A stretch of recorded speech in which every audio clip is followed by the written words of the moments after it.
These tournaments have been on point. Whoop whoop! Hello, Raiders. All 104 of them. Hello, hello. Mm-hmm. Hello, 104 people. Welcome, welcome. Hey, it's Thank you, time for Black fun. Let's get the show on the road, You shall will we? sing another Black Betty song. Well, if a server can be found later, there might be a Borg versus a. Was it a Rio? I have a server. It was versus a Spartan, to be exact. Ah. What a night. What a night. That. It's been so much fun. We apologise for the state of the studio after last week's Cylon invasion. There has been some necessary repairs being conducted. As you can see, the British workmen are hard at work, having their sandwich break. Professional server. The game is the game's open and public. You're welcome to come join in. Okay. Join guests when you do, and let's get some people up here and have a chat, shall we? Oh, so we're not leading off with the board cube fight? No, we'll get the interviews done, and then we can have random scraps as we wish until people You got it. it's out. Roger that. I'll go and make sure the cube's up to scratch then. What was your favourite match tonight then, guys? Even if it wasn't your match, what was your favourite match? I know what I'm asking. I'll shut up in a second. Without a doubt, it was the first match between with Filthy Casuals.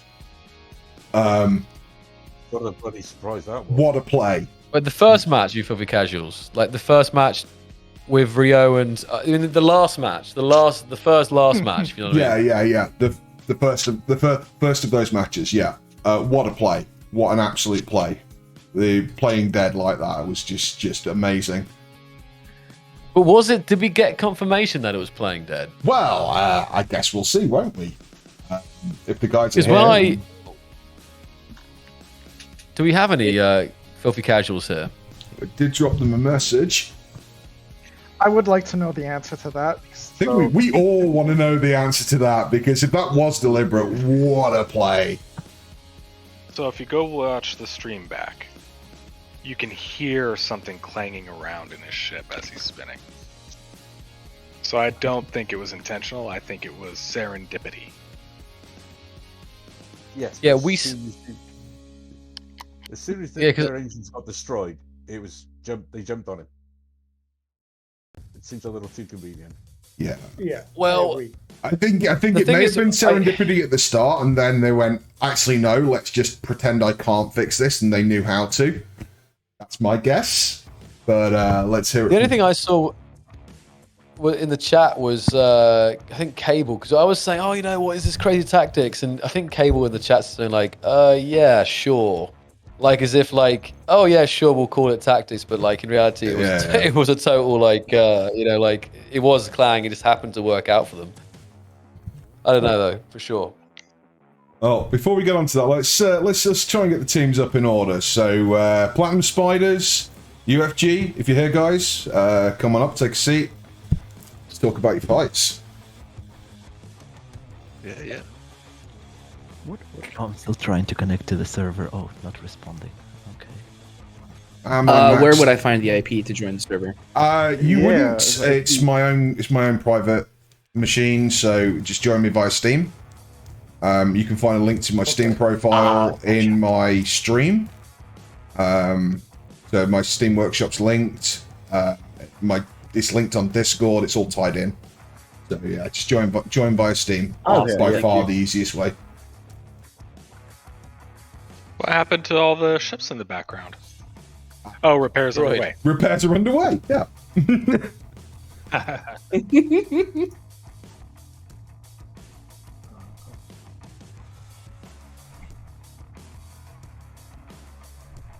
Oh yeah, no it works.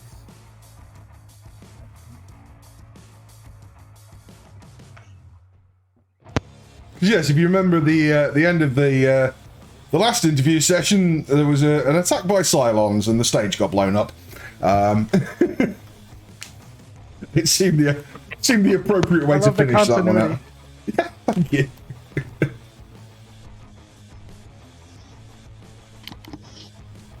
I'm just thinking now, like, because you lost, didn't you, to Con last week? Yes, we did. Big old bear. Hell of a Yeah, I mean, they are. They're Mhm. definitely doing what they do best. Yeah. You can say we're sweaty. It's okay. Yeah. my I mean, I can't even be mad. well, Con's definitely a very strong contender for taking the title. There's no doubt about it. You know, though, I feel like Platinum Spiders from tonight's showing. Let me think. Like, we saw them also beat. I mean, I guess Con did beat UFG in that little fun one easier than PLS did. I feel like again PLS, do have a decent chance there, but the thing is, when Con do get beaten, maybe it's not this tournament. Whenever they do, whoever does it, it will be oh so more satisfying. When you do get the fall of the champions. Maybe it'll never happen in start. Who knows? But maybe they'll just keep getting putting more effort in. I think, as I said previously, I think there are some teams that practice and train as a team, and then there's the rest of us. Con's definitely one of those teams that practices and trains, but so are PLS, and it's going to be interesting to go up against each other. It's a match we've all been looking forward to. us too. I actually have a note on that one. TT7. Yeah. How do we connect to the server again? To try to add you? Join, yeah. I'll go accept any and all Steam requests I've just got. There we go. There's usually a few. It is public, so you should just be able to join without being on my friends list. But it might be easier that way. So. All right. Yep. Thank you. Joining. That would be nice. Yeah, as I was, or wanted to say it earlier, I'm kind of sitting with a feeling that we're starting to see a lot more professional play in terms of teams, like strategy, among other things. It's just kind of reaching that level now. Definitely, yeah. That's it all about. I mean, this Starcore tournament has been a very much a clear example of, what happens when fun casuals go up against teams that treat it professionally, and there's only going to be one answer to that.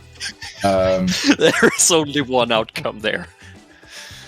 Where's the meme about? There's a meme somewhere that I saw that someone posted. It was like, it's just like noobs getting into Starcore. It's like, when do we start having fun? It's like, that's the thing you don't, or something. I forgot exactly the format. The invincible meme. That's the neat part. You don't. I found it here. Yeah, I've got it here. Here we go. I'm going to repost it. Let's see. Yep. It's just I'm going to post it in general. Nice one, Grot. Just replace veterans of Con. That's it. I love that.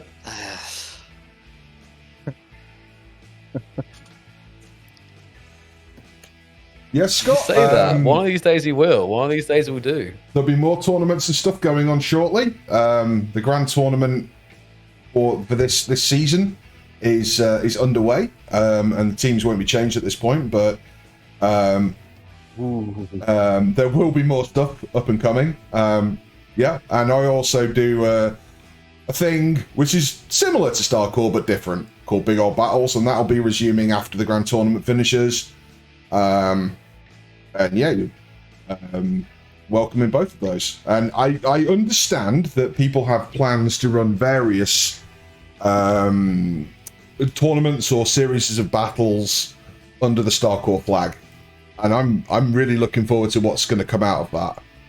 I've got to be honest. I'm looking forward. I was about to say,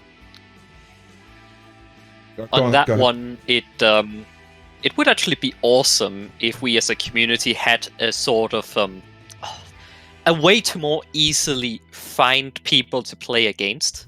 Hey, great. You know, kind of like a lobby system where people that actually wants to have battles outside of the tournaments can kind of go and have them. Yeah, absolutely. Yeah. Fifth is always up for a fight. We love having to practice with everyone. I mean, You look just at want to learn their tactics. Well, good luck that did us against Fighting Spartan. We never beat him. Well, Spartan and tactics don't really come into the same category. Well, I wouldn't say that. Versus giant flying brick of death. Khan has shown that tactics are better than the Brick of Death, at least for now. I'm still It was not improving. easy. Took so much. I'll take Con any day over Spot. Thank you. I don't blame you. Me too, man. Yeah. And now Rio's lost his plot armor, everyone can blow Rio up. On that note, Starcore manga win. Well, I mean, yeah. No, do we have any? Do we have any manga artists in the community that would? Actually, there is a comic. I'm not even there surprised is at this point. There might be a way to Starcore, finagle something with the manga filter and like Photoshop or something like that with Rio's ship. I think we could come There's up a with Space something. Engineers comic book. Yeah, for An the official manga one. artists. Guys, for the manga artists, they found a 32 tentacle octopus. Oh no. Oh no. Please no. Do it. Anything but, please. So do we I just have want- I just- Platinum Spiders Wait, guys in there? Yeah, the Right. first interviews with Yeah. UFG, but do we have Yeah, any of them? it's PLS and UFG. I think we have everyone. Anyone from PLS or UFG, please feel free to step up. Well, UFG is here. Oh, there. If you're in the game, step up and take a seat on the sofa. And if you're just in voice chat, that's fine as well. Hey, Tiger. No sofas left. I'll just stand Oh, there. no, not sofas. So I gotta be honest. Behind the sofa. We need more seats. These are COVID safe seats. Social distancing is enforced on these couches. We're in astronaut suits. I was about to say, never mind the space It's suits. extra safe that way, okay? Guys, space COVID is considerably more contagious. Space suits can't protect it.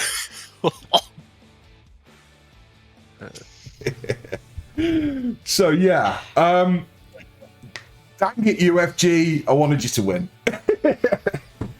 Just no offense against Platinum, no offense against Platinum Spiders at all. I just wanted UFG to win because I like their really fast, crazy ships. Oh yeah, the story of the ships. Oh You yeah. want to tell it? Yeah, tell the story. Yeah. Well, Oh, we, yeah. we've been actually creating, was it like 10, 20 ships? And originally we were going to use a bunch of different ships to the battle, and Black Betty is our training ship. And we end up losing every battle with Black Betty. So last minute, like I think it was a day before we submit the blueprint, we said, like, guys, this is not working. We need to use a Black Betty. So 2 hours yeah, 24 hours. before, Yeah, 2 hours. Yeah. 2 hours. We change to 3 Black Betties in a variant, and we use a sniper instead. Well, at least you guys That know was, what you guys know last what your theme minute, song would yeah. be, right? Yeah, Absolutely. especially the second match. We actually went through all the scenarios, and the second match was just like us in the training. Yes. That was the point where we just decided, no, this even hiding behind the asteroid is doesn't work, guys. So yeah, the first 2 match was pretty much like the training, and today's match it was slightly different. I think we underestimated the PMWs. So that brings Yeah, we me did. that brings us on to the very obvious subject. Let's hear about those PMWs. Do we reports of server problems with them again? I thought these things had been nailed down to the point where we weren't having problems, and then we were again. So Most of them don't.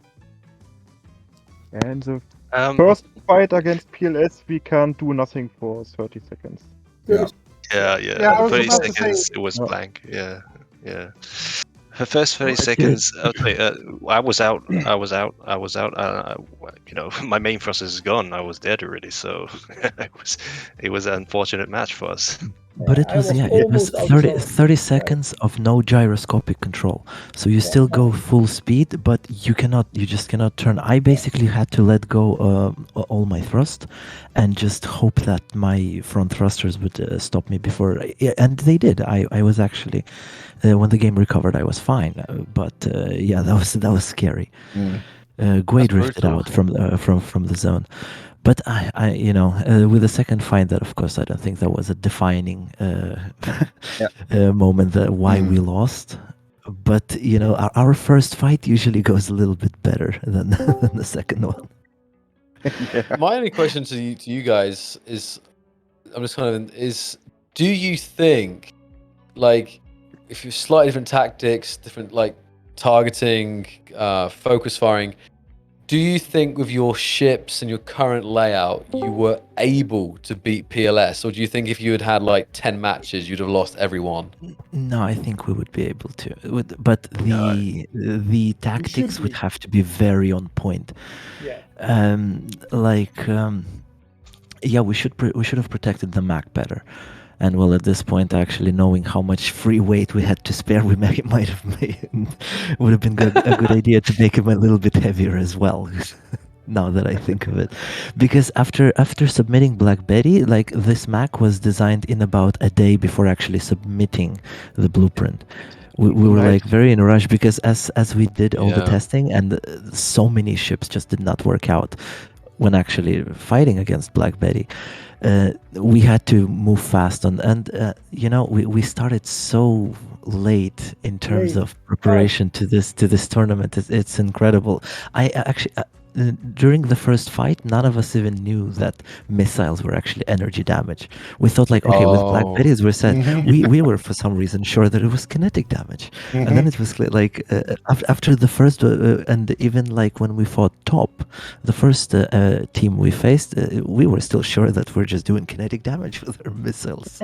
So with a rethink of ships and with the information that you now have, if you were to redesign the Black Betty with a mixture of energy damage and kinetic damage, because if I was to say that your team had a downfall, in my honest opinion, it's that your mixture of damage types was one ship had all kinetic, and then the other ships had all energy. That enabled the other team to focus one target and then just modulate their shields, and they were, it's such a huge distinction.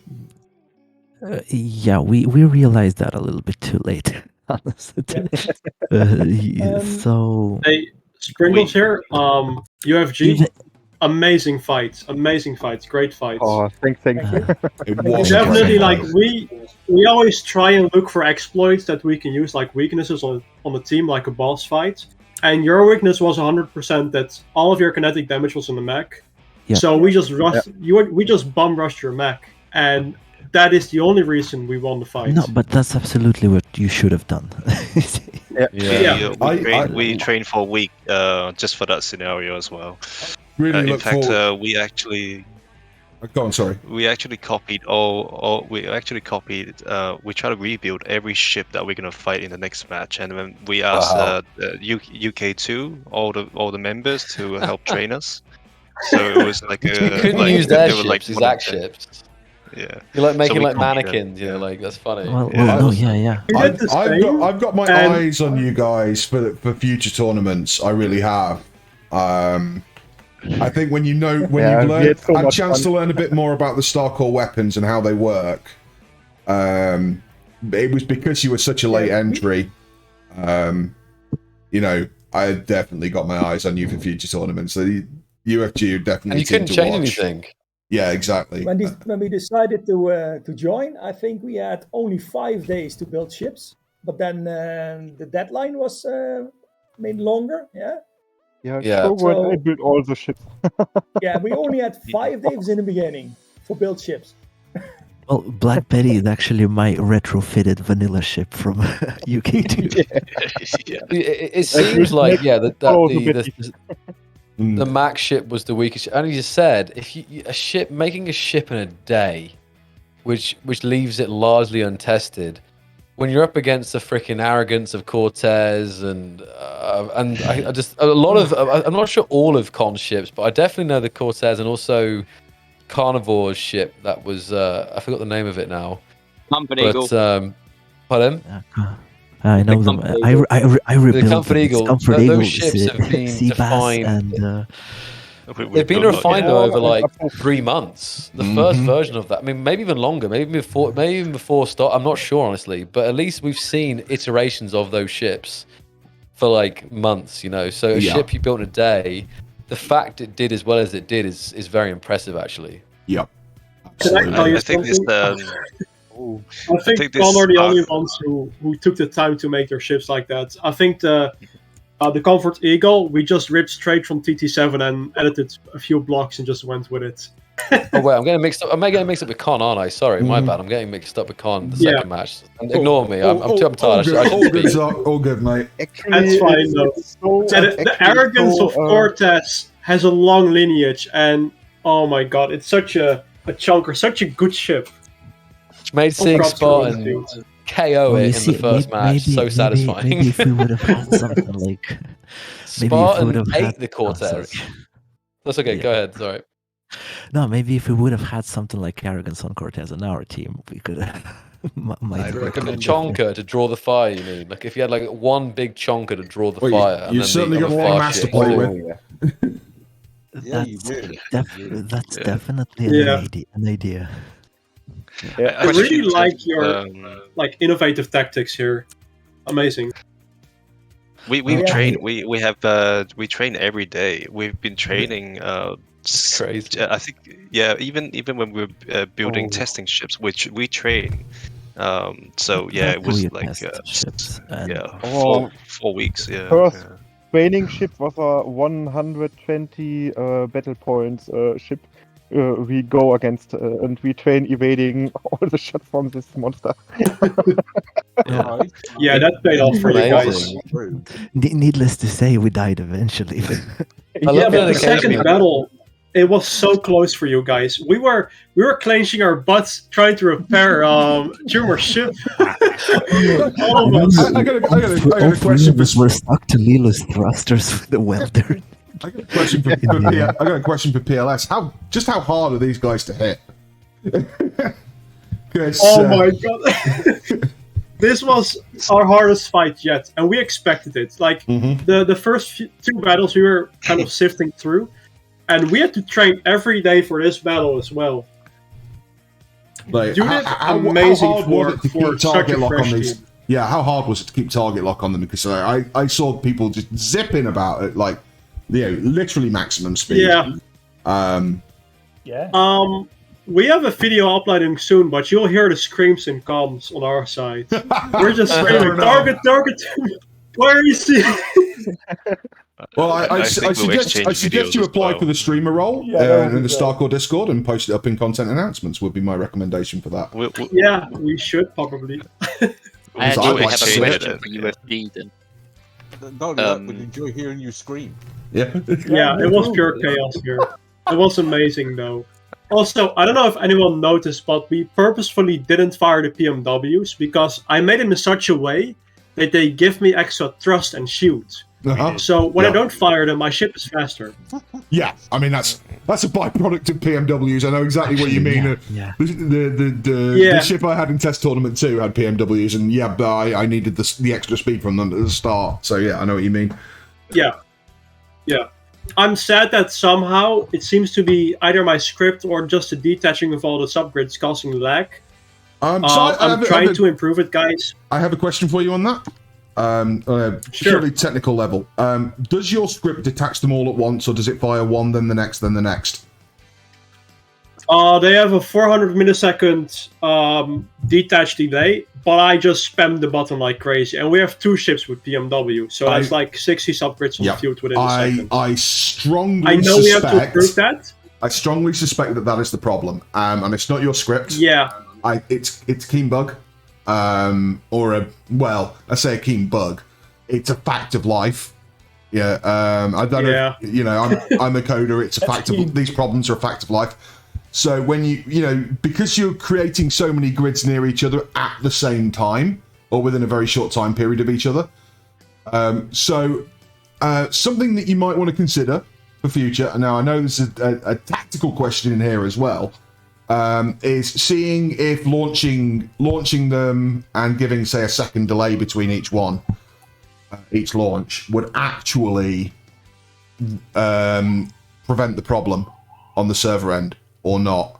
It's something that I think all I can you say should is look I'm going to into. try, but in the heat of battle, we're not calm, you know? We are pumped up on Red Bull, just spamming buttons, smashing buttons. So we're going to try our best. We also don't like casting that anyway. Yeah. Yeah, no one enjoys technical problems. Today as well. But Yeah, I've had a look at your code, and I don't see any reason why your code would be causing a problem, which means I think, in all honesty, it's triggering a keen problem.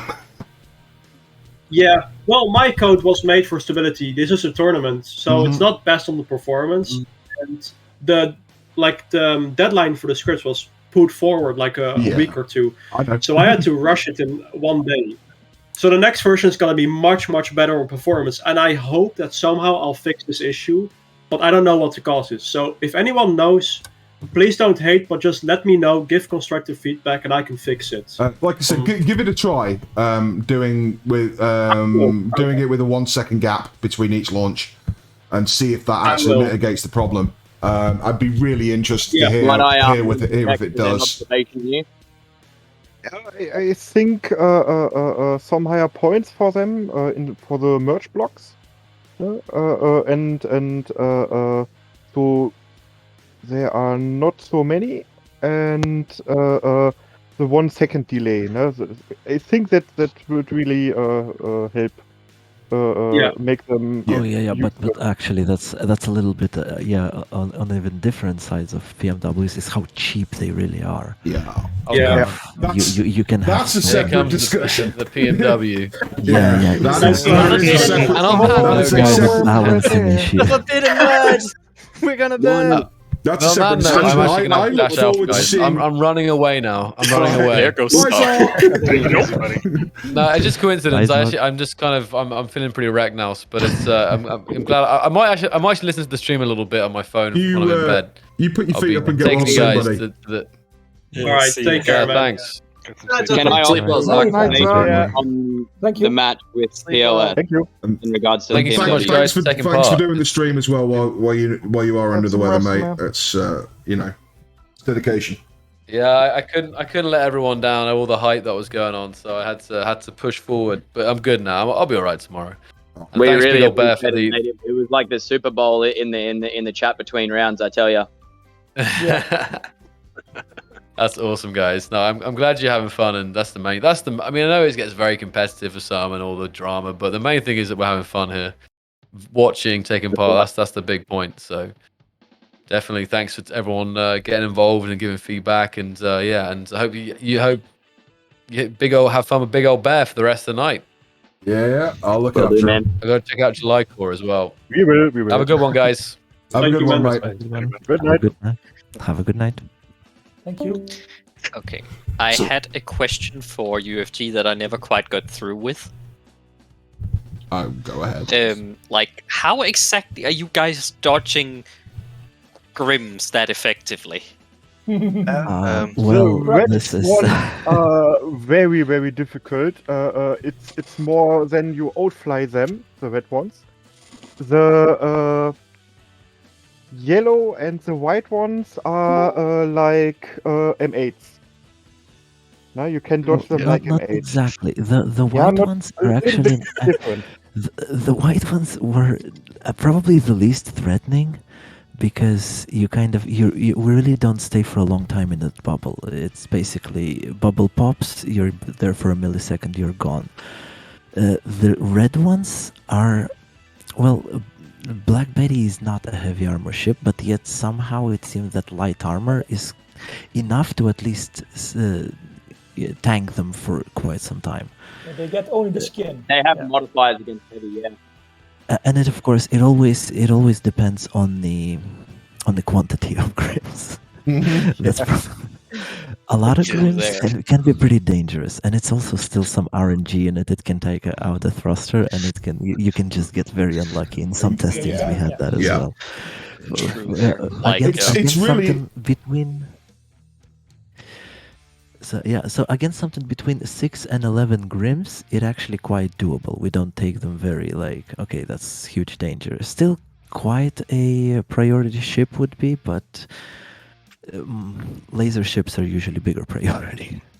I have to say, our training routine is every day a random person on UK2 spawn a ship with double the maximum BP allowed, and then spam missiles and grims to give us a bad day. That's our daily routine.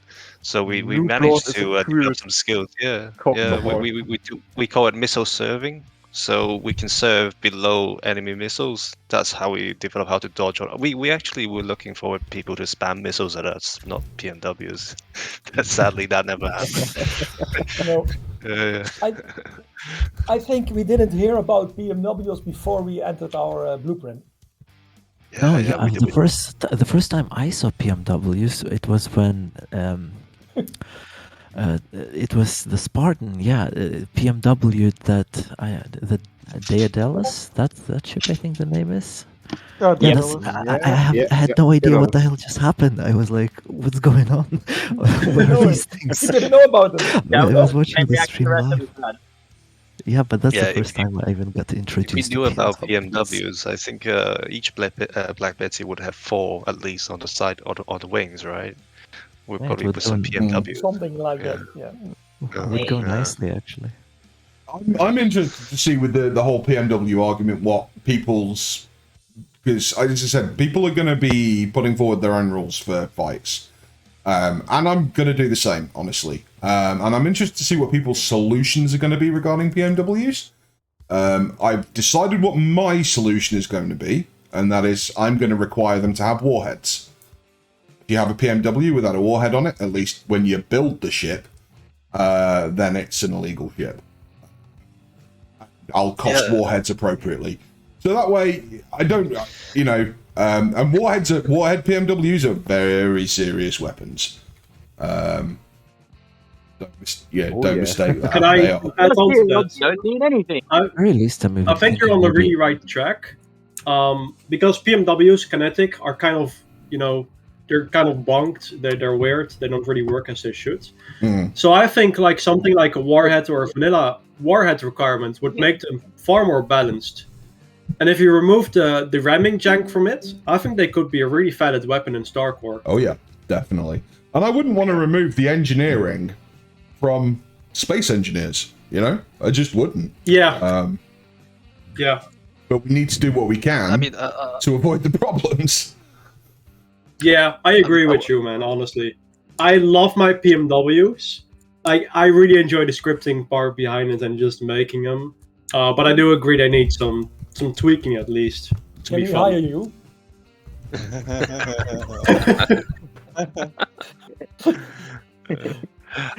I think PMWs, at least there should be like a timer that says, let's say 1 minute after you fire the PMW, the warhead explodes, right? Or you have counter PMW. This should be that's anti-PMW, right? Yeah. I have anti-PMW code. I never finished the feature because it's kind of useless it's more useful to just shoot the enemy ship launching them than to target the PMWs. But if there was somehow a cheaper anti-PMW, you could spam those. Yeah, there is such a thing as anti-fighter weapons and anti-PMW weapons. Starcore already has a few, and they work. And they work well. Yeah. And we've seen a few teams use them correctly, including us. We survived Con's onslaught of PMW. Didn't survive the other onslaught of Con, but we survived the PMWs. And that was because we knew how to counter them. So they are indeed counterable. It's just you know it's an extra level of understanding that not all teams have, and that's fine. Yeah. Wouldn't the proximity sensor work with the warhead? It does. Sensors are probably best avoided for the sake of the poor server. The script itself has a proximity sensor if it has RADF script actually. Mhm. So if the script detects there's a warhead on the PMW, it will proxy detonate it. Yeah, it will. You don't need like a sensor for it or anything. It does that automatically. It knows where the target is. It has a vague clue where it is. Read the thing about missiles, and you know the missile that knows where it is. The reference for that. Then the PMW scripts all. I mean, I'm assuming Sprinkles is the same in that regard. It has a proxy detonation based on the location. Proximity detonator. Let me tell you, the solution to that issue in like terms of game math is way more complex than you guys think. Timers and sensors make it easy, but without it, using just the weapon core target information is so hard. Yes. As I said, read the. I suppose poem would be the correct word about the missile that knows where it is. Yeah. I mean, literally, Ardav's code, Ardav's missile code is literally the same stuff that is used in real missiles. It's it's the same maths, and not everybody appreciates that. You know that's the level of engineering that's going into these things. It's like it's actual real military engineering that's going into these things. It's the same mathematical formulas behind these things. I believe it's the same just in every single video game. Like every single thing you see on the screen has to be described mathematically somewhere. Mm-hmm. Otherwise, the computer simply won't know what to do. There's a lot in games. There's a lot of cases of faking the illusion to the player, and so things aren't real at all, and that's done for performance reasons. But yeah, if you're talking about a physical object moving around in 3D space, you're damn right the maths has to be done, and there's only so much you can fake it. So also UFG. Go on. One final. I don't really understand the message from Tumor, but he says he's gonna have a faster ship next time, even faster. So we're gonna improve as well, and I hope you guys will improve. I expect you guys to really improve and be one of the top teams next time. Yeah, I don't disappoint me. I absolutely second that sentiment. I expect UFG to in future Starcore events to really scare people as you guys learn more about the Starcore weapons and have a bit more time. Oh yeah, you guys could be the next Con. I think we sparked something. I think we sparked Yeah. something. Is there new any here. final comments from either of these teams, or shall we move on to the next group? Oh yeah. GG's. I think One I need small some piece of new advice. flying lessons. I think you can now give flying lessons. That's fun. I think there's going to be more than one team from UK2 joining in the future as well. Especially our mortal enemies, they're going to join as well. So yeah, looking very forward good. to the next season. Yes. Well, in terms of before we go, in terms of this fighting style, it actually does come from UK too, because everybody uses gravity ships, except instead of in light armor, they're very heavy, but they're also as hard to hit as these. So this is our vanilla meta, and we try to kind of see how we're gonna do this with the same mindset. So I might be able to ingest you in a script for that for gravity drives. I don't know whether you it's already crossed your path or not, but my good friend Frosty has a script for no script. No scripts on the server. Never mind then. Well, it's official kin service. I'm gonna still plug Frosty anyway. He's got a script for WASD control for grav drives. This is what I've been looking for like 5 years ago when I just started building gravity drives. It's finally here. Yeah, scripts has gone a long way the past few years, really. Yeah. I was in the process of actually making a fully gravity drive controlled ship for the tournament, and then they banned them. Then they banned them. Sadly. We were the same. Yes, when it was the before the Big Old Battles team, it was the Federal Gaming team I was part of, and so me and Frosty and Commander Black and Commander Compton and BD and Frosty was he basically took all of our grav drives for one of the test tournaments. We didn't do very well in that test tournament, but his ship was pretty good. But yeah, he took the entire team's gravity generators and made it work. So yeah. Right, folks, can I get Con and Spartan up here if you're about? Oh yeah.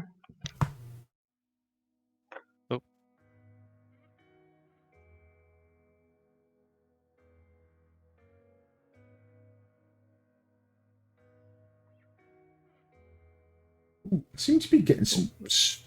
No? I was going to say I seem to be getting some stream weirdness, but maybe not.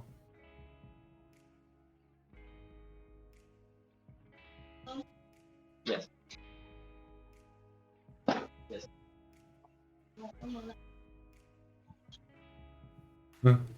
Problem solved. Hi, Spartan. I was about to say, I could have sworn Enderoff was still here, and he's like right behind. Hey, everybody. Oh, no. Nice one, whoever's working the thing. I don't know whether the Grot's still on the machine or not, but excellent job. I thought Grot was off for the night, but maybe not. Maybe not yet. So, I know Con was scared to fight Spartan because they were saying it last time. You won, but he. But at what cost? What cost? Exactly. Weeks. The amount It of was sweat. a lot of training and preparing and sweat. Do you reckon you could have won it? No, Spartan? yeah, it was. That's a good question. I think that's twofold. They definitely surprised me with their extreme piloting. I think I didn't play it wrong. I think there was leeway for me to win. It was extremely tight. They definitely they put in a lot of work with their piloting and their maneuvers. So I don't discount their win lightly. I think I could have won, but it would not be an easy victory. There was also a lot of things that could have went either or for us in both matches. So I won't discount that, but they were the better pilots overall, and it was a really good match. It was indeed a really good match. There was a lot of clangers on the line there for a lot of people. Now, most people were betting on Con, but there was a lot of clangers going down. I owe my friends a lot of clangers. I'll be paying that off till like 2049 or something. I'm just gonna Cortez though. I'm just gonna put this out there. I've got like less than 1,000 clangers left. I'm now broke. You need a loan, buddy? Pretty much. I do have to say, during the first matchup, when Winfield gave the call out that the Cortez was down and out, my heart sank a little. I don't know about the rest of the team, but I know my heart was like, oh no, he did what? But that was the moment where I was like, okay, don't focus on that. Just focus on all the practicing that we've been doing and the various strategies that we've been working to employ. You guys pretty much 3v1'd him. I did nothing in that fight. I would other like than to absorb. Yeah, I would like to raise a little point here. That's not how shuttlecraft are made. Okay, just so you know. I mean, says you. Also, I got mine. I do have to say, I believe Spartan, you are the first person, or maybe second person, to defeat the Cortez and its variants. That's the first person being Zone Chan. Even though Zone Chan. I'll take that. I will take that. I was actually in the first match. I was not that surprised because I know PMWs can do a lot of damage, but I was surprised at how fast the Cortez did get out. I think that part of that made me a little overconfident in terms of like going in to try to keep the momentum. Because when my shields went down for the first time after I pushed too far ahead, Enderoff actually, I think he sniped something in my main CIC, and I was having like severe shield troubles throughout that first match. Like I think he took out the primary controller, and my backup took a while to like come back online, and just like a whole bunch of other like clangy stuff. Like Enderoff's max shots were hitting very true, and it was like among other things that was like causing me a lot of problems. We were without shield for 8 minutes and 42 seconds. Pretty much. I wouldn't say 8 minutes, but it was a long time trying to figure out the timing what. The second I noticed it, so it was a bit longer than that. So that was a huge problem. We still don't know exactly what happened, but I think it was something with the primary controller being destroyed, and maybe like in a minute or two at the same time, and just like a problem with them trying to like reconcile the backups. And then the other problem was that Tycel he would not die. He's just so fast. Yeah, he's so incredibly fast. I know. I understand your point pretty well. But like I did what UFG did too. I mean, I think Khan did as well. We recreated each other's ships for practice, and I was so worried about Tycel's ship that I literally spent editing it block by block from the stream, pictures, and the block list to make sure I got it like 90%. Wow. Okay. 90% correct. Like to test against that. And in testings, I could get the shields down and destroy it reasonably fast, but I could not account for the way Tycel was piloting. He was masterfully dodging a lot of my ordnance, so good on him. And every time I would ignore him to focus someone else, he would make me pay for it extremely. There's no doubt in my mind that Tycel is one of the best pilots in out of all of the Starcore gladiators. No doubt at all.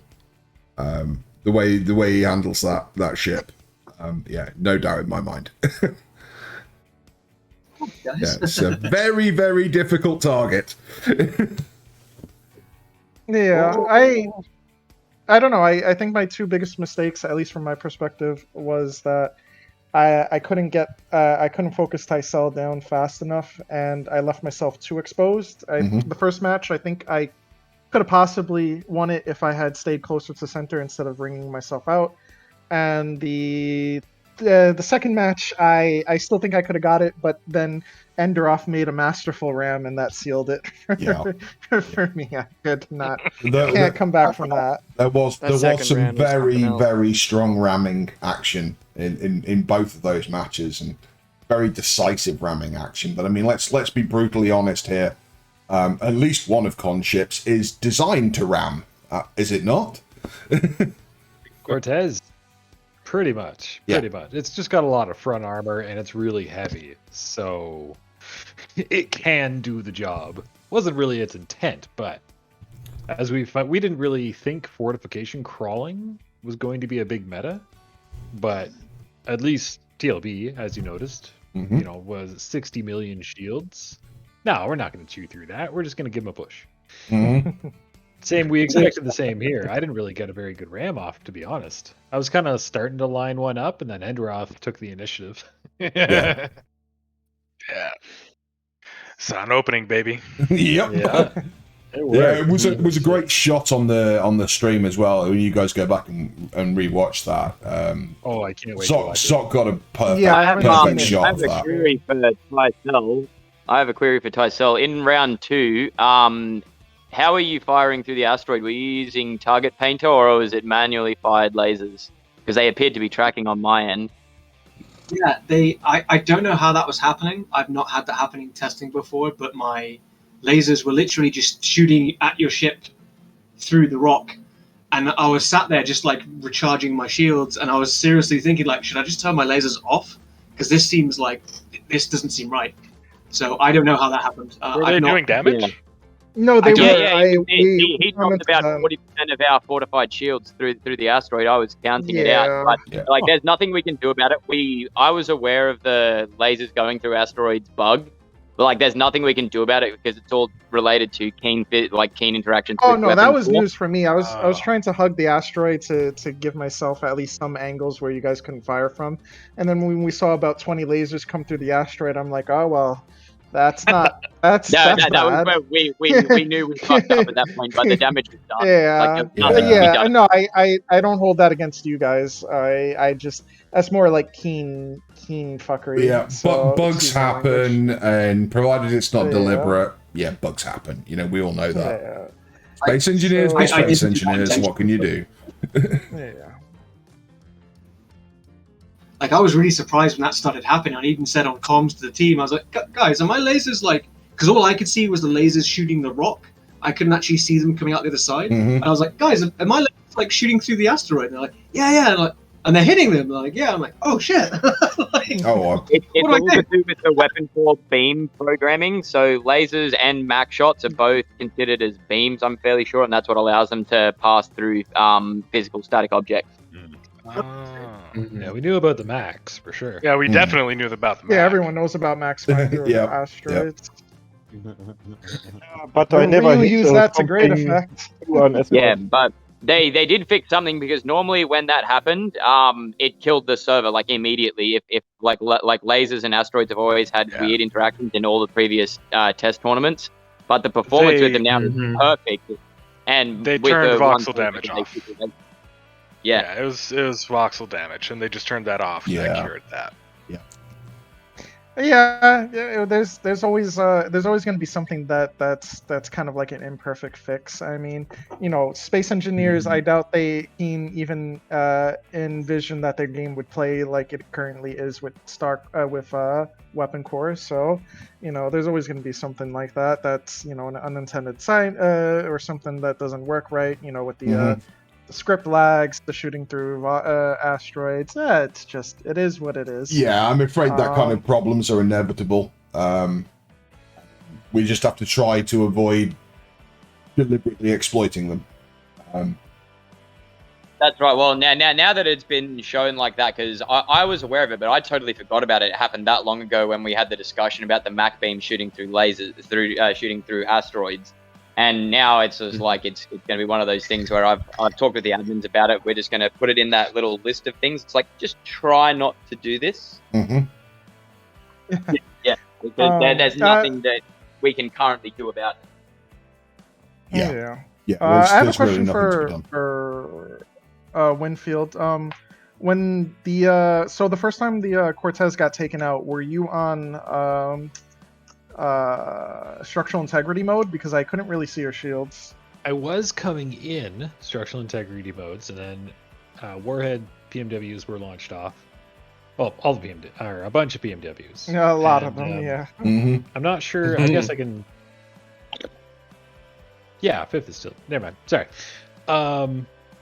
Yeah. So the warheads got shot by our buddies here with the lasers, with the pew pew. But the rest of the warheads were still coming, or rest of the PMWs were still coming, and I thought I had tanked them all with my structural integrity, and then I switched over to normal shields so I could tank the M1s coming in. But I must have taken a coil or something when I switched over my shields, because they were biased mostly energy, and I was trying to take your coils to the nose of the Cortez. But long story short, I fucked up, ended up with no shields, and then you launched more PMWs at me. Like, Yeah. oh, I watched that part of the serious. match, and I'm pretty sure you're right. I'm pretty sure it was coil hits.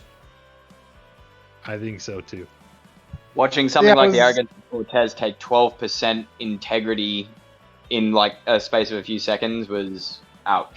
Mm-hmm. Yeah, I figured I used I think almost all my PMWs on you on that first one because I figured like if I could take you out, like I don't have to worry about you ramming me, and then I could try to whittle down the rest of them. But it was just they did a really good job of circling around me. It was tough. My biggest takeaway from this is that I'm starting to see the limitations of 35K ship design against very skilled 4-player teams. There's also much raw firepower will get you. I quickly found the limitations of my mobility.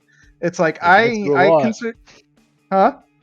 It gets you a lot. No, it does. It does. I think against from to inexperienced to even like a somewhat veteran teams, like massive firepower difference can get you the distance. And I don't consider myself a bad pilot either, but you guys played it perfectly. So the difference in speed, maneuverability was definitely like super apparent there. It's set on the 15-minute cycle, then it'll be done. There's only so much you can do tactically when you're one ship versus 4. Yeah,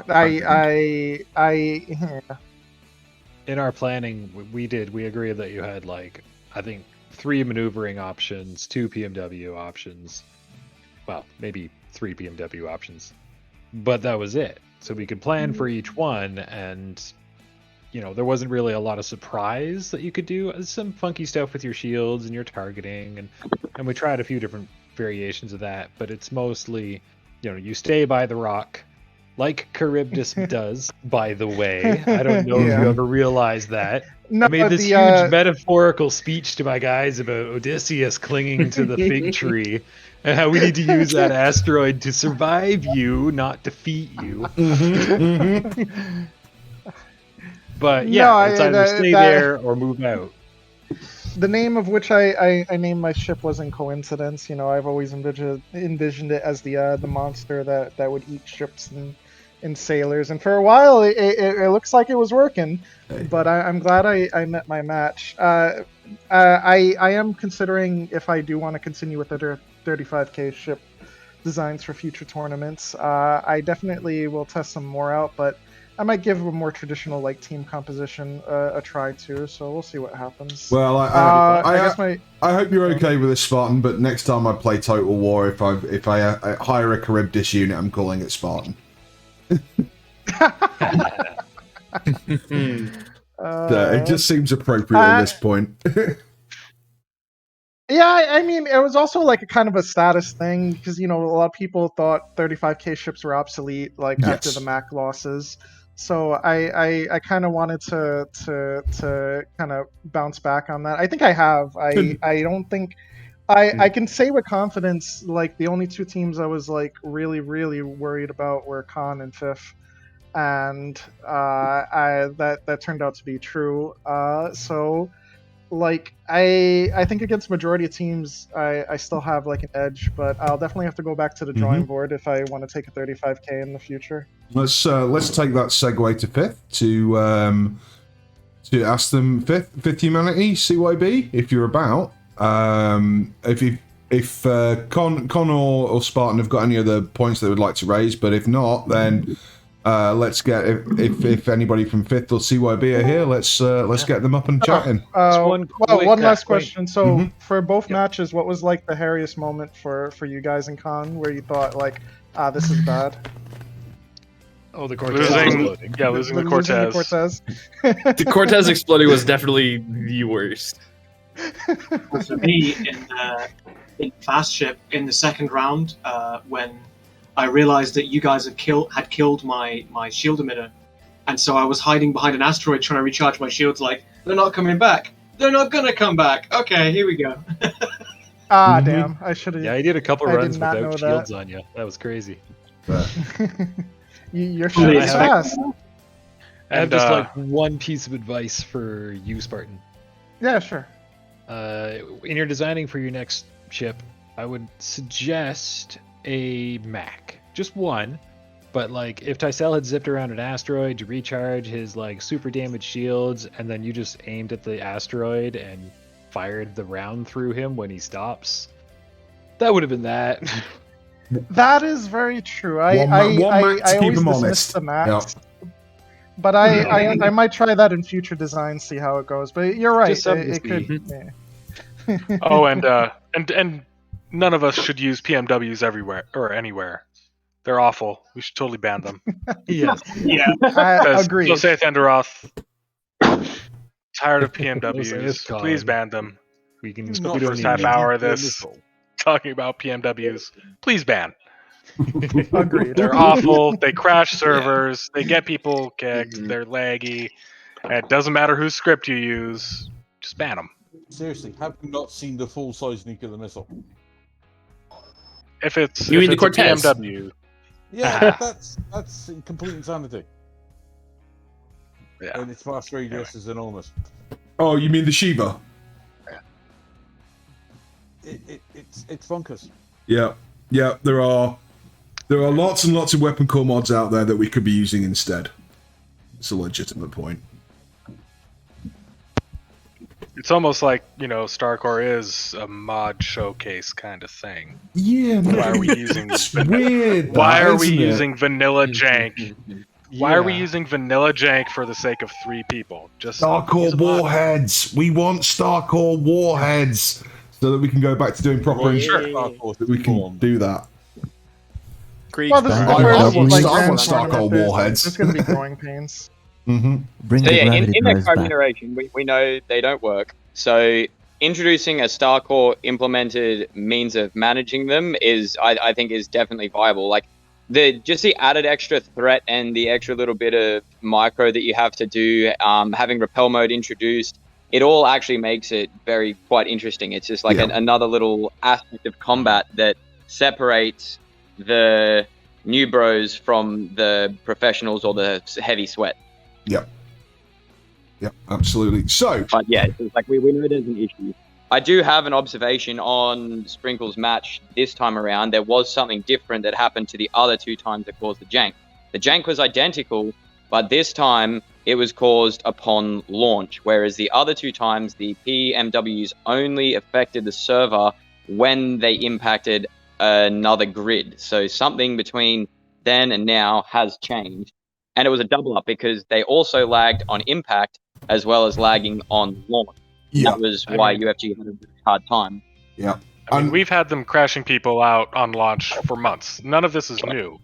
It's just one of those things that people deny happens, even though they see it happen, because it can't be easily. Yeah. no, I'm 99% sure that Just it's just invoking a keen bug. Really am. I don't think the problem lies with the scripting Yeah, well, at all. anything to do with subgrid.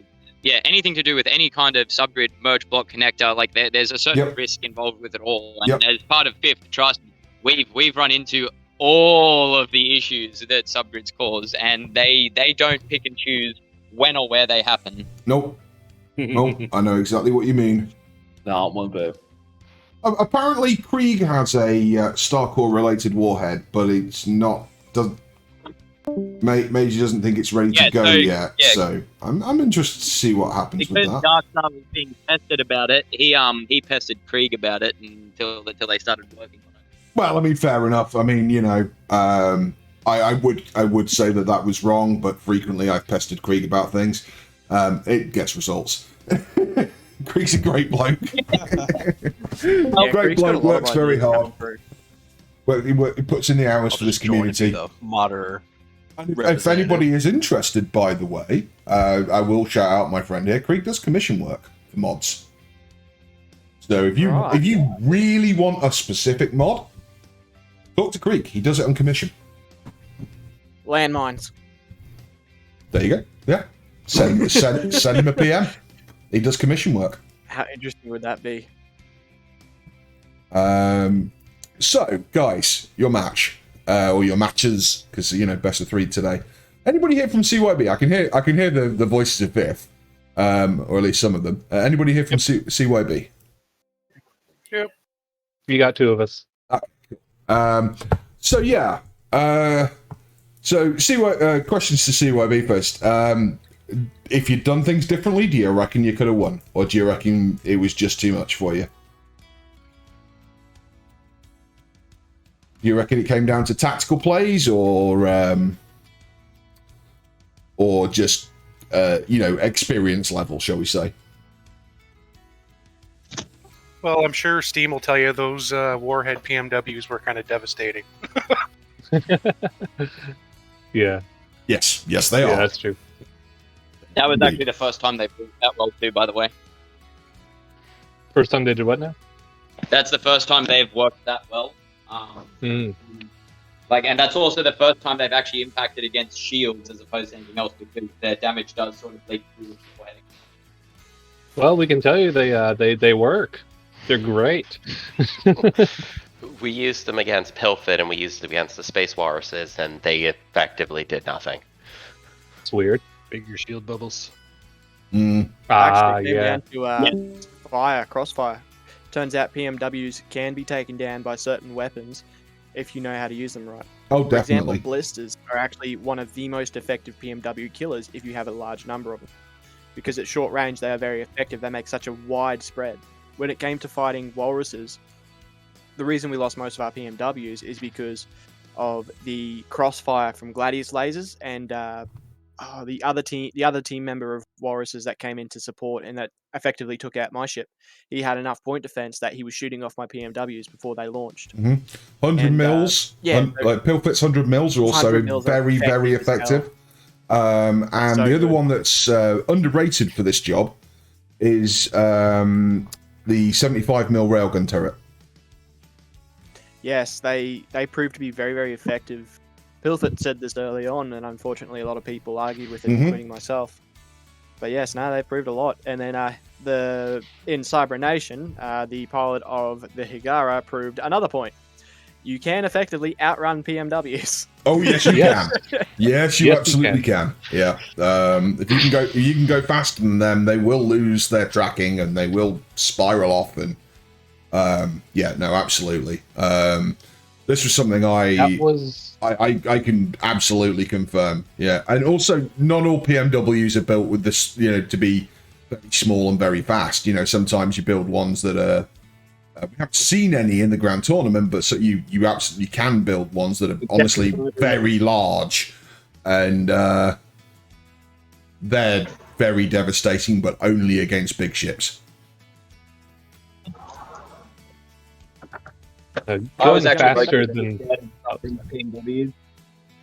I'm sorry, say again. That broke up. Oh yeah, actually they would have been very devastating. Sorry. Yeah, I was low key very, very scared of Cybern's PMWs in the event that one of our shields got focused down first and they got the chance to fire them. That was why the first round we focused on Novello's ship, because we just wanted those PMWs out of commission as soon as possible. The second round, we were a bit luckier and fortunate that they chose to fire on me, and I saw the indicator come up and I immediately dropped my shield, so I had some energy left over to stop the little suckers when they came in. Yeah. But see, that was the plan originally to do that, but unfortunately, the first round our PMWs didn't work. Yeah, there's a bit of iffiness trying to get them to work. They'll pick and choose sometimes. Yeah, I mean, and that's fair. They weren't. We didn't spend tons of points on them, so it wasn't that huge of a loss. Yeah, would have been yeah, nice though. Oh, if those things had hit me, the reason I was scared of those, so my ship is designed for use against PMWs, for being hit by them, but because I wasn't paying 100% attention to where they were coming from would have done serious damage if I didn't keep an eye on my shields and make sure that I had them in reserve.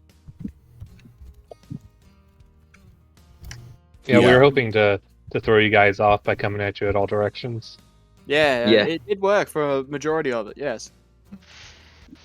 And We're used to like a slugfest where people are just in our face and we're back in their face. But you guys with the zipping around with those 2 speedy ships, especially that Grim boat, really threw us for a curveball. Hey, well, we kind of knew that doing just going face to face with you would have been just an immediate death. You guys were very effective with those Grims too. I feel you made a very big statement actually with them, because there's been a bit of controversy among certain members of the community saying that Grims are too expensive for the amount of damage that they inflict. And you proved that like using a Grim boat can be effective. You actually cockpit sniped Wiseman 3 of his cockpits out of his 4. It's not about the damage that Grims do, it's the utility that they bring. They've become a utility warhead. Yeah, they proved it very, very effective. The funny thing is, so I was just saying, the funny thing is, being the guy who drives the Grim boat, is that when you're driving the Grim boat, you don't know how effective you're being, because you just see the Grims like go off and you see little explosions and you're like, I hope that did something. Yep. Yep. Needless to say, half my ass was gone after the first volley. Yeah, I think Grims are the solution to. They are the hard counter to the very fast movers. I think so. At the end of that second match there, when the zone was closing in on its final approach, when you were shooting those white Grims out, we're like, oh crap. They're going to get us flying out of the zone. We're not going to be able to chase back in. This is going to be it. I was hoping for that, but alas, it was not to be. It was a good pair of matches, regardless. And I'm looking forward to watching it. Honestly, I have to say, on a personal note, I think you guys could replace Con, given the time. You guys, you've proven that you know how to play as a team. Your communication's on point. Honestly, I think it just came down to,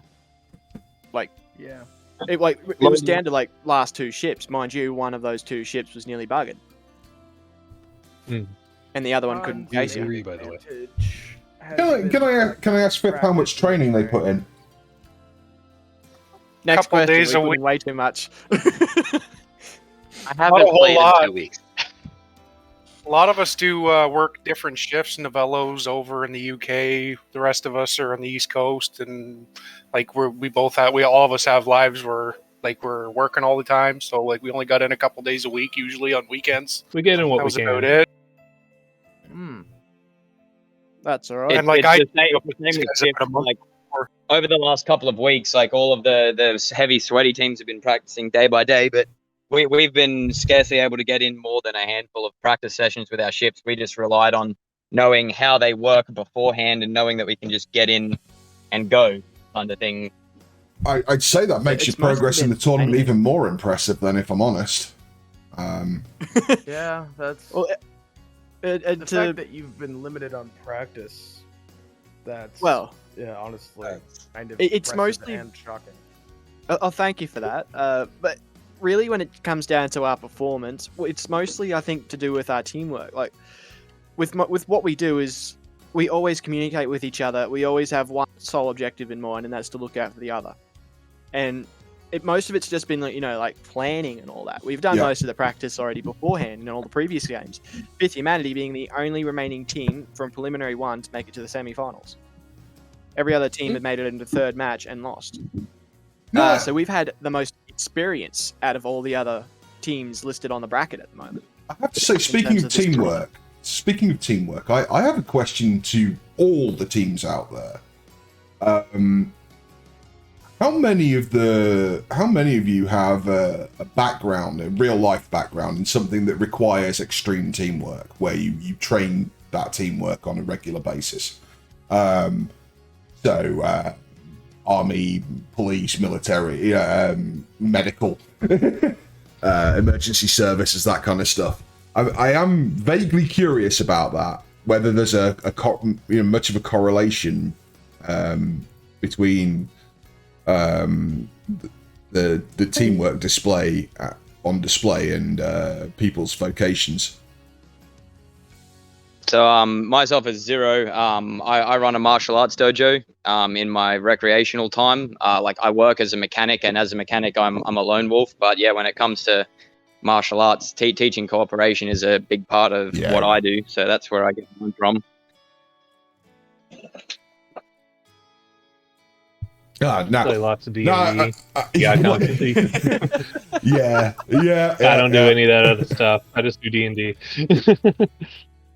I know that I know from previous interviews that the Filthy Casuals are strongly base their strategies on D&D tactics. I can't fault you for that, really. Long live the Dwarven Cleric. Yep. Yeah, I mean, they make it all well. Yeah, just to call back on what you said earlier about how your main goal is defending each other, that's actually a pretty good strategy. Like, there is a reason they say that the best offense is a very good defense. Mm-hmm. So.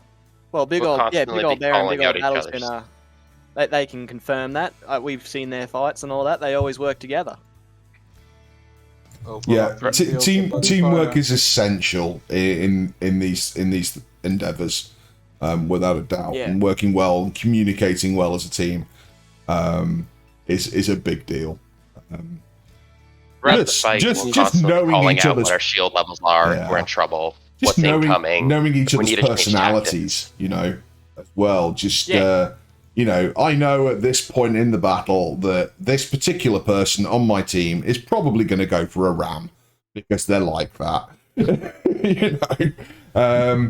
Yep. Just knowing Yes, your this team is- is important. Yeah, this is Ark from Filthy Casuals.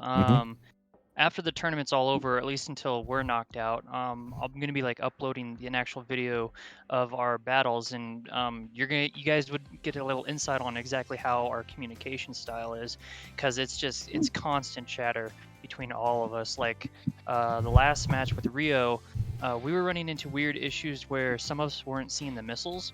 So whenever a missile was shot, someone would call out missiles out, and then who they were going towards, so that we would prepare our shield modulation. I look forward to watching those kind of videos. I strongly suggest applying for the streamer role in the Starcore Discord and then posting in there so everybody can see them.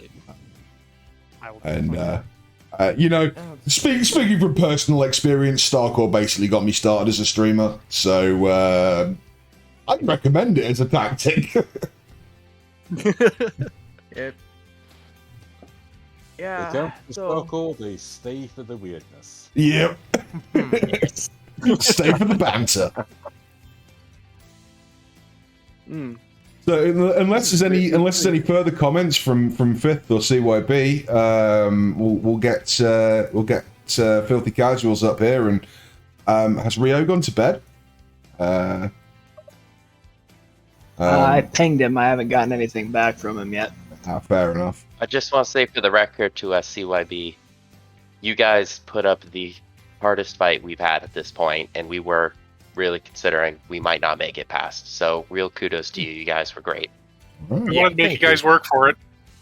Yeah, exactly. We knew that you guys are going to be the toughest fight for us, and yeah, we weren't wrong. Yeah. We really appreciate that. Next competition with fresh builds and of course, next time it'll be Fifth will be up against FLC. So I'm assuming I've got the bracketing right. Yeah, That's correct. Yeah. Chances to be even harder. Yeah, I won't ask the competitors what their future tactics are, because I'm sure you won't want to give anything away. Then no doubt you'll be trying to get in as much training hours as you can. Kill them before they kill us. Secret yet, so we'll just keep it there. Yeah. And we'll reveal it at the end when we win. Right. Hidden secrets. You heard it here first. We're not telling you what they are, but they exist.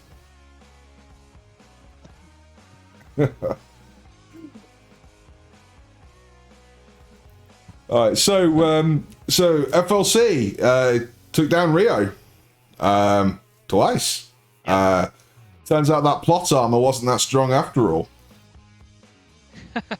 I don't know. It was pretty darn strong. It was a fight that was not easy to win, if we're being completely honest. So, burning round one, definitely, you guys could definitely tell the hairs of our chinny chin chins is how far we got past with winning.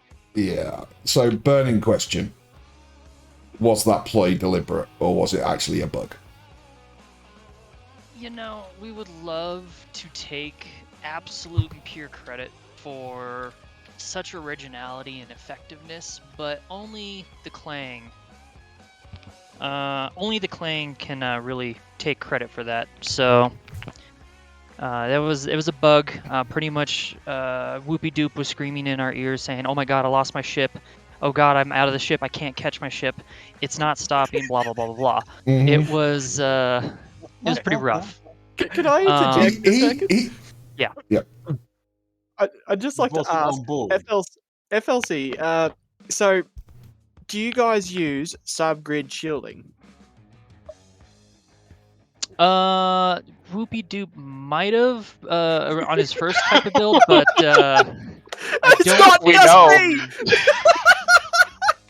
I'm not entirely sure, in all honesty. When we saw Whoopie Doop go full Beyblade, we had Vietnam flashbacks of Squishy. Yeah. There was a few calls in chat of like, subgrid shielding by any chance? Yes, there was more than a few. I have to wonder, however, if you guys didn't let that play out for a bit longer than you perhaps needed to.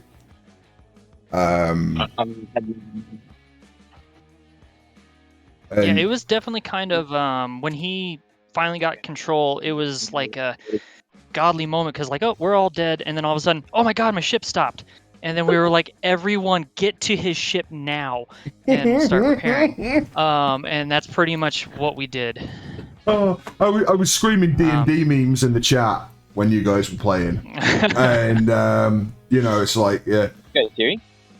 Telling Rio Roll for evasion. Yeah, telling Rio to take out that wizard and watch out for the rogue, and ever since then, I think Whoop-de-Doop will be the rogue in my mind, because from a viewer's perspective, it looked to us like he was essentially playing dead, and then right at the exact right moment, he woke up and started fighting. And, yeah, it was honestly beautiful timing.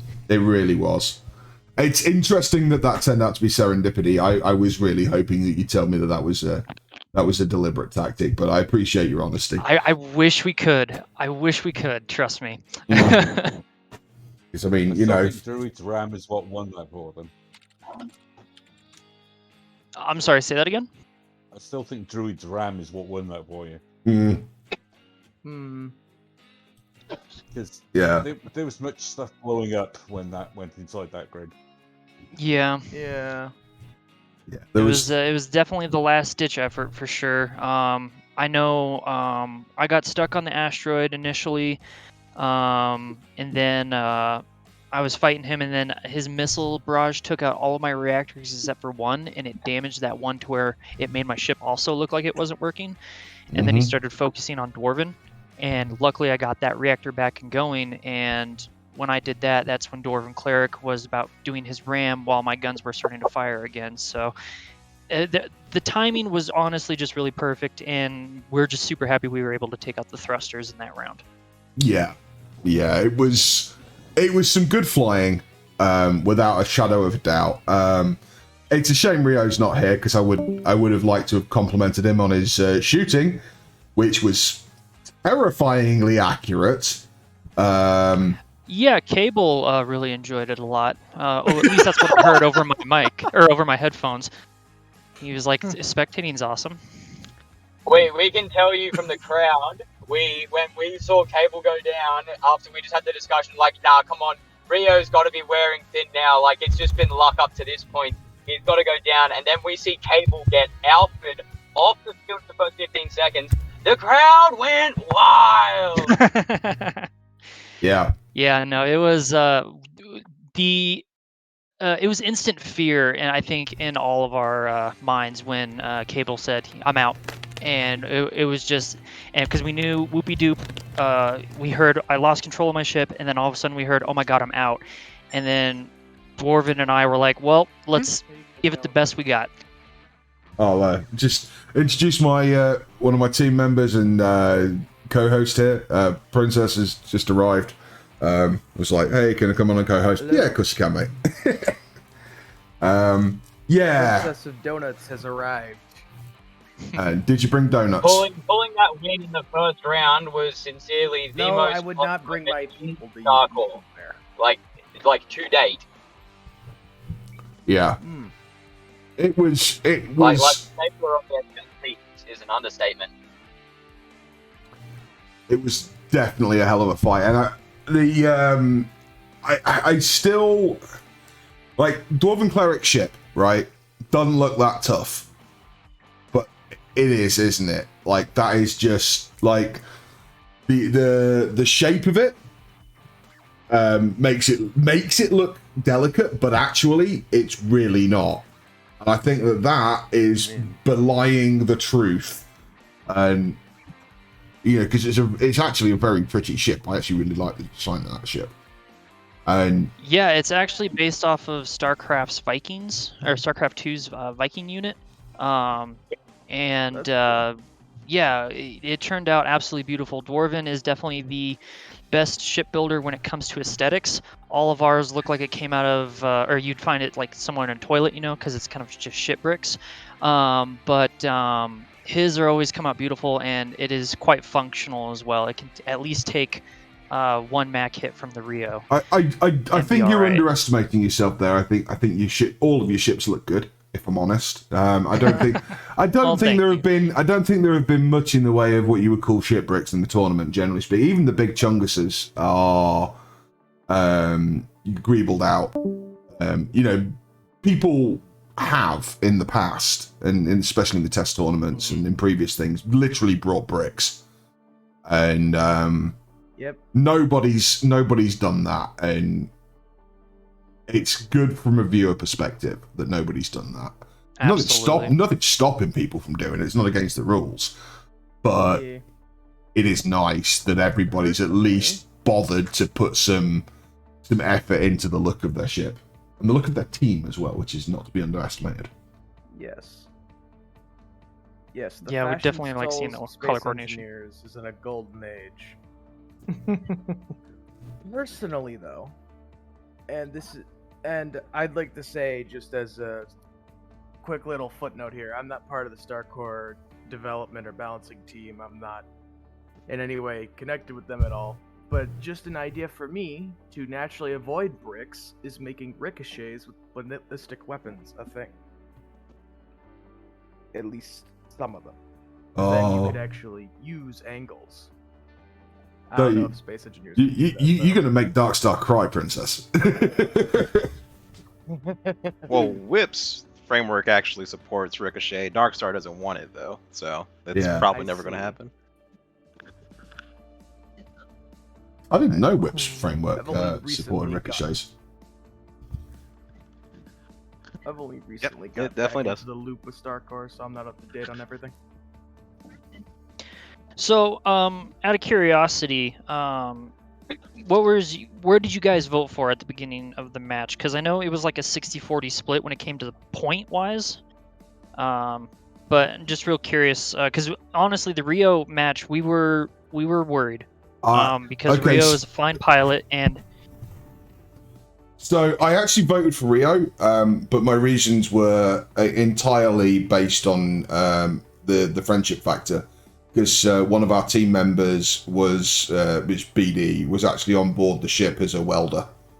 So that's nice. So that's what entirely did he the call reason. himself? Like a Trump monkey or something like that? I can't remember. They gave themselves a funny name as the welders. Yeah, I can't remember. monkey. Gorilla monkey. I was about to say that. Yeah, most. Sorry, the term Gable. is welder monkey. Usually. It was a team member. What was I supposed to do? Like, I fought by BD's side. He helped build the ships. He built the battle stars. What am I supposed to do, man? Yeah, like the Rio ship, I think is designed really well from what we were able to see in the videos and whatnot. We saw it was multi-layered in armor. Things were protecting it really well, and from our best bet, we knew that we had to bum rush. Yeah. And Yeah. just get in its face, or else we weren't going to be able to do it. And with me, it sucked because I felt like I was letting the team down because my max speed is like 180 meters, but it takes like all the way until I get to center for me to get that acceleration up because my ship is so slow. Yep. Where everyone else is like Dwarven's been fighting, taking it on the chin for a good 30 seconds. You know, he's taking 2 max and he's like, I don't know if I can hold it much longer. And then I'm like, I'm finally in. So yeah, it was interesting fights for sure. Yes. Fighting as the tank on our team, I understand that so bad. That's why we get everyone to sort of like, okay, you're the slowest one, you go first. Yeah. Yeah, it's very difficult when you've got different speeds. Yeah, unless you've got like pre-assigned roles, you know, like this person's going to dive in, cause some havoc, dive out before their shields go down. For example, Tysel.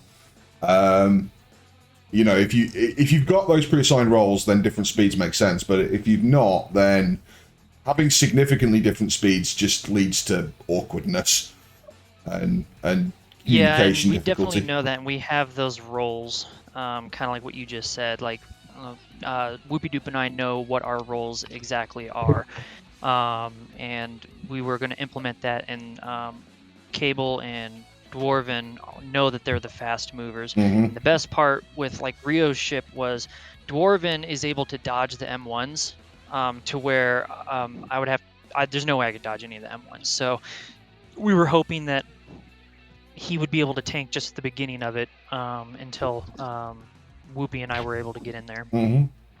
I'm fairly convinced on your team that the roles are fighter, cleric, mage, and rogue. Is that not accurate? Yeah, I mean, I would say the mage is probably Cable. I don't know how you. So I think of like from a WoW perspective. So Yeah. like warrior tank is probably what I am. And what were the other ones you say? Just the classic D&D party, you know. It just Gotcha. Yeah. yeah, it's Mage, just rogue, cleric. Those were the other. Yeah. three. yeah.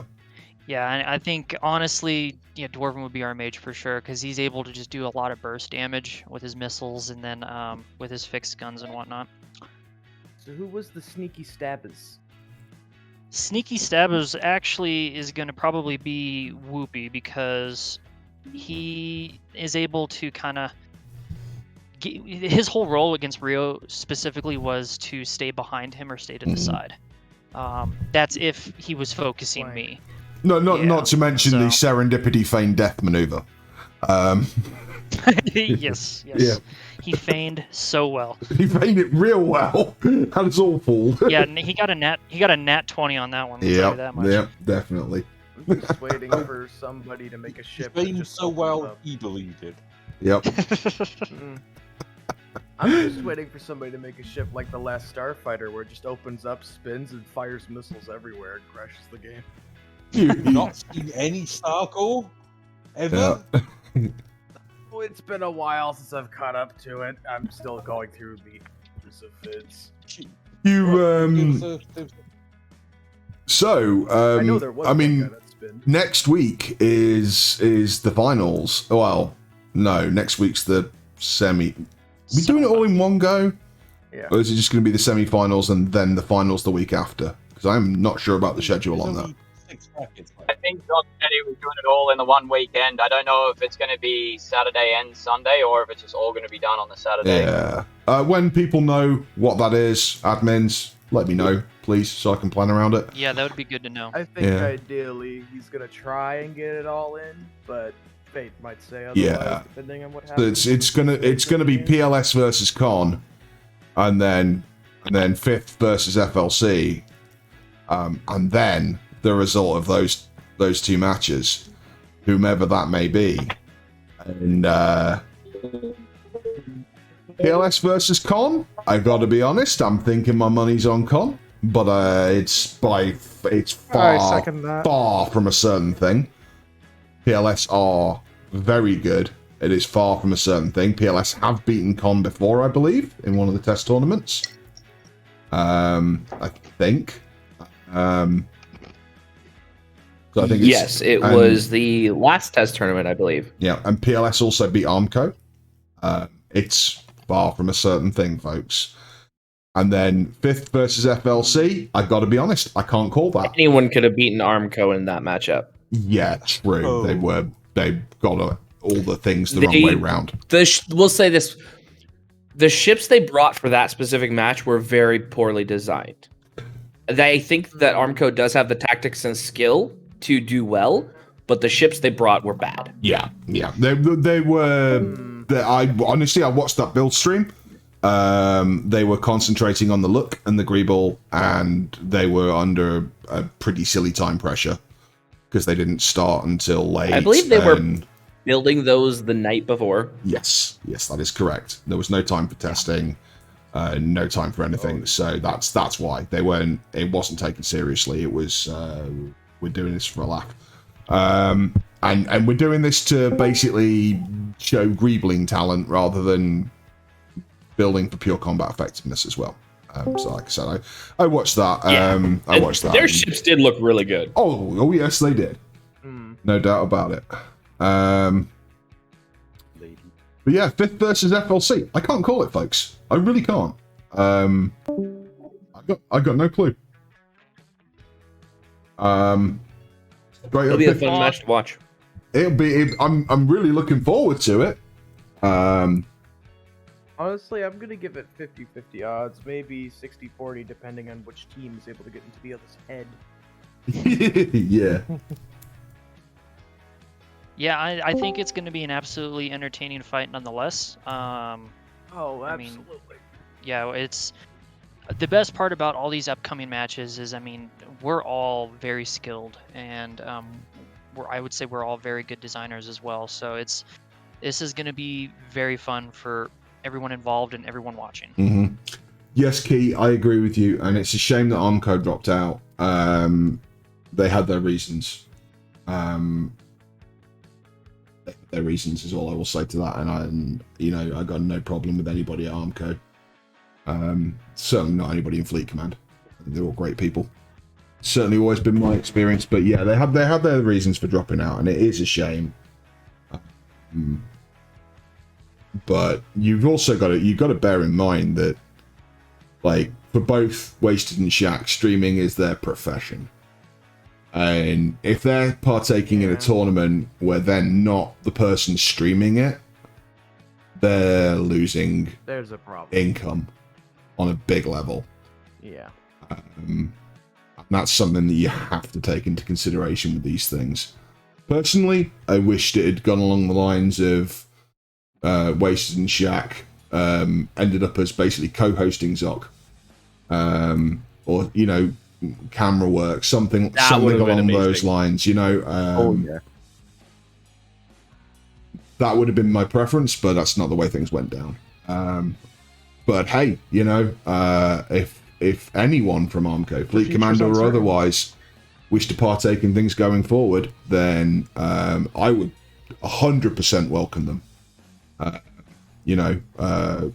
Wasted and Shaq, both great people, been excellent people to me. So yeah, I would 100% welcome them in anything I do. Always welcome. Yeah. Same goes for Clockwork as well. I don't know Clockwork so well, but he's a good guy. He's a good modder. Yes, and he's a very cooperative modder as well. Yeah. Fair enough. I know Clockwork showed up for the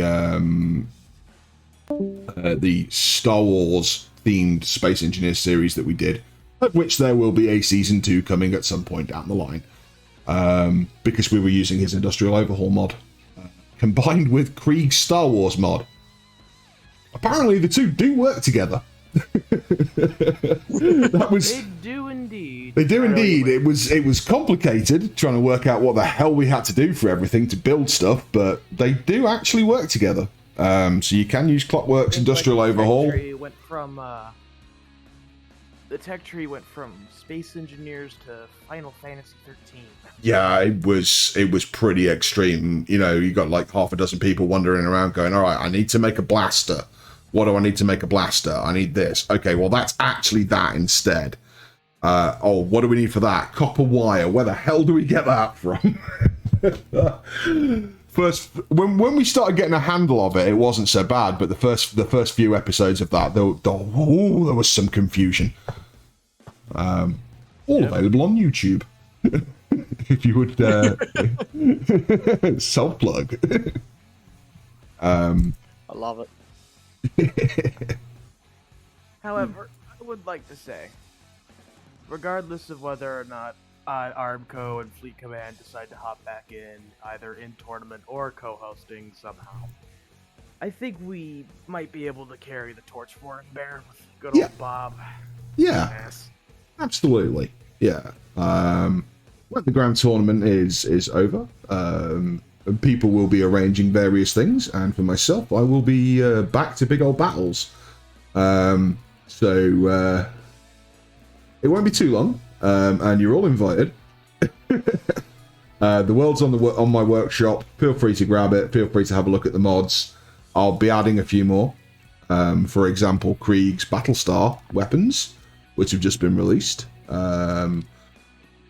Hopefully the Yamato guns, if they ever get finished, or if they get finished in time, they'll be added as well.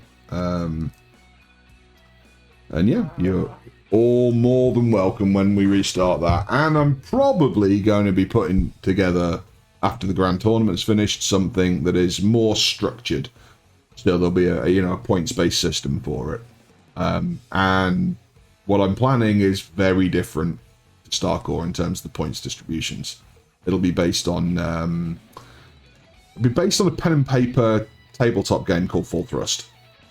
In terms of the points distributions for weapon systems, power systems, shields, engines, that kind of thing. So it'll be a very different way of looking at the rules and point systems for things, and I'm hoping that other people will do the same thing or something similar. We can keep running stuff under the Starcore label until the cows come home, basically. Yep. Nothing wrong with just diversity. Yeah, that's fair enough, Key. Key says, Con basically used Armco as a base when we were figuring our stuff out. So I'd like to think that we're sort of continuing them. Let's play. That's a good point. Well, folks, I think that will be the end of the interviews, unless anybody has anything further that they'd like to raise. I will wish you all good luck and fight hard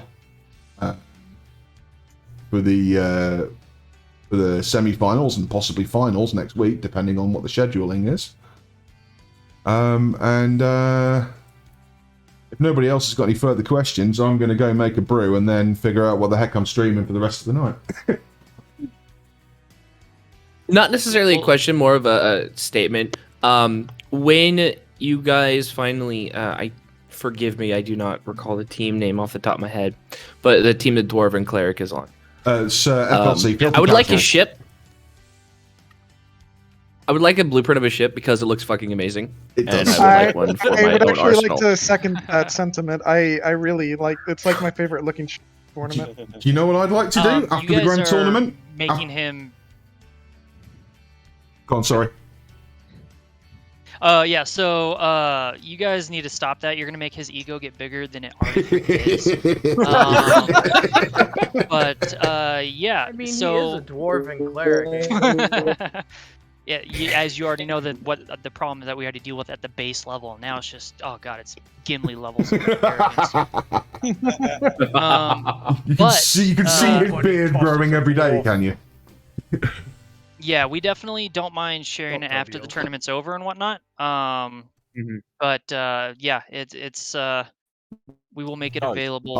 I have a suggestion for soon. all the teams, actually, as regards what's something to do after the grand tournament is over with your ship designs. How would you all feel about getting together, putting those ship designs into a modular encounter spawner NPC pack? Call it something like I the think there would be a lot of unhappy people using that pack. Call it something like the Starcore Gladiators, and let hell rain on any fool willing to use that NPC mod pack. It's like, oh, this will be a simple mission, and the Charybdis just spawns out of nowhere. It's like your free trial of life has expired. The Charybdis is 1000% a boss spawn. Like, hands down, the Charybdis is a boss spawn. Mm-hmm. Yep. It wouldn't be a problem, literally, Key. It actually wouldn't be a problem. You don't technically need ammo piping. With like, assuming the guns themselves have got some base storage for their ammunition. The NPC spawner, modular encounter spawner by Lucas, will actually take care of that. That also being said, it wouldn't be too difficult to convert it. Yeah, some of the ships. At least the ones that have the smaller inventories, just put a cargo container underneath it. I'm aware of that as well, Key, and honestly, that's probably the reason why people would even stand a pretty chance. It's the fact that it's the ships and not the actual gladiators themselves, not the pilots that are there. I just thought it might be an interesting thing to top off the tournament with, and I don't think it'd be that big of a deal to do either. I think that it would also be very interesting, and I'll definitely bring it up to the members of Con that are not here right now. Fair enough. Same for SLC. It'd be cool to have a. Let's be honest, we've got enough modders in this community that we should be able to sort it with. You know. Yeah. Right. And Lucas is a friend of mine. I could probably get him personally involved if needs be, but I doubt it would be. I doubt it would be necessary anyway. So. I imagine a spawn of 3 obliterators in 20 kilometers range, and they never get near. Oh my god! So we have 4 battle stars and something called the God off of our port bow. Yeah. Yeah, I think it could work. I really do think it could work. I mean, you also got to consider, all you got to do is somehow manage to get up to one of those ships with a grinder, and suddenly you either have a lot of resources or a very big ship. There's that too. To find the damn remote control block. Oh, it'll take a year. I'm gonna be here a month. I don't know, man. Most Starcore ships have got like 1 door in. Once you found that 1 door, you're probably good. Yeah. Oh, my mum's in Polish. She used to be here for me for ages. She got just when they initially moved up to Western Australia. I'm sorry there, bud. You're breaking up real bad. You are the static, mate. Yeah. Beep beep. It could be an awesome. She's gonna blow. The Cylons are back. The Cylons are back. Deploy the battle star. Are you okay? Yep.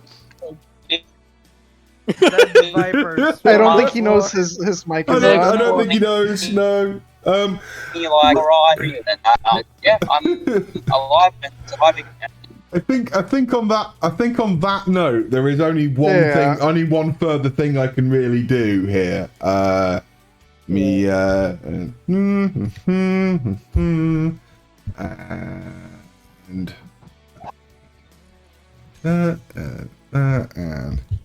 oh no, they're gone. Never mind. Right.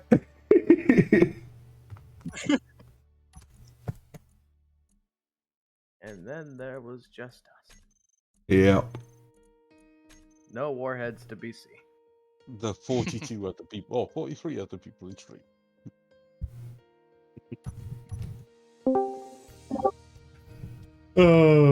We should call it there for all the interviews, folks. On that distorted robot voice note. It's been an absolute pleasure. Princess, you down for some Total War in a bit, mate? Oh, 100